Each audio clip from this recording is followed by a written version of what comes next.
Hi again, everyone. We're on our way up the Worcestershire Beacon one more time, and we've just hit on this amazing display, kind of planetary astronomical display that's been put out here by a local girls' school. Not sure how long it's going to be here for, but it's absolutely beautiful.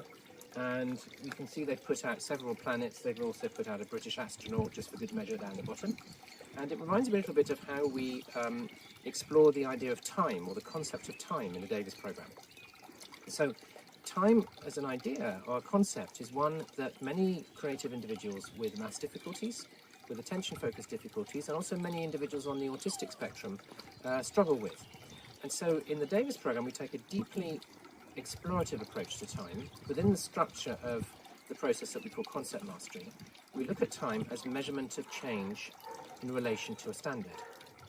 Now, measurement itself is a concept that often needs a lot of exploration with individuals that we're working with.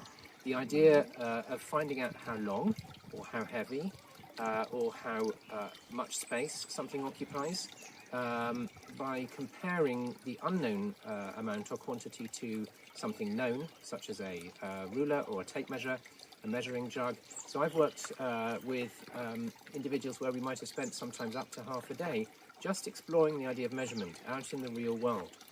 Measuring your height with one tape measure or ruler, and then measuring it with another, and realizing that you get the same answer with both ones. Weighing yourself on two different sets of scales produced by two different manufacturers, and finding that you get the same weight both times, and so on and so forth. So we spend as much time as needed exploring the idea of measurement, and then we look at how we measure change. And measuring change is about how long between a before and an after. And the way that we measure how long between a before and an after is not with a ruler, and not with a set of scales, and not with a measuring jug, but with one of these things, a watch or a timepiece, or when it's longer change, a calendar.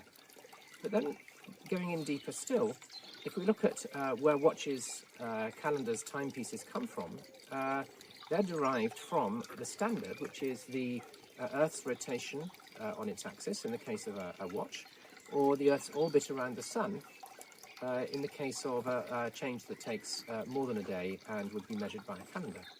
And so there we explore the astronomy. We often use a torch and a globe in order to actually sort of find out for real what makes day, what makes night as the Earth turns, what makes the seasons as the tilted Earth orbits around the Sun. So we explore all of that, and that then culminates in a clay model of time, where you've got the element of measurement. We've got a timepiece in the model, we've got a change model, something becoming something else, and we've also got the standard in there in some form where we can see the Earth and the Sun and what they're doing in relation to each other. Once that's been mastered as a template, then a lot more exploring and fun can be had, looking at exploring time, measuring how long various things take, putting out sundials in the garden, and so on.